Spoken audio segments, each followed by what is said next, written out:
Pagan Druidic sacrifices in Celtic rituals.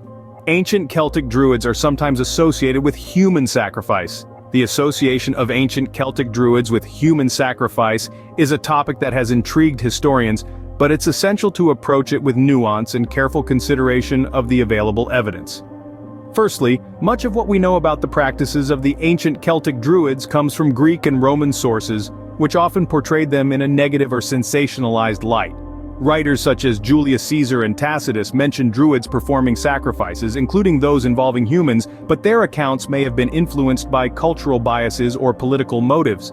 Archaeological evidence related to human sacrifice among the Celts is sparse and subject to interpretation. There have been discoveries of human remains in contexts suggestive of ritual sacrifice, such as bog bodies found in various parts of Europe. However, it's challenging to determine conclusively whether these individuals were sacrificed as part of Druidic rituals or for other reasons.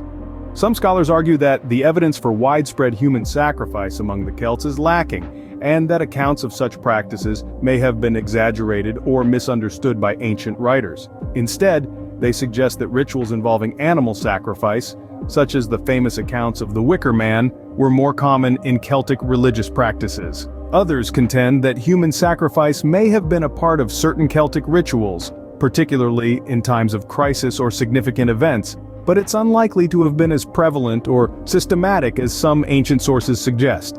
Overall, while there are mentions of human sacrifice in accounts of ancient Celtic religious practices, the extent and nature of such sacrifices remain uncertain. As with many aspects of ancient history, our understanding is limited by the available evidence and the biases of the sources. It's crucial to approach this topic with skepticism and to consider multiple perspectives when exploring the religious practices of the ancient Celts and the role of Druids within their societies.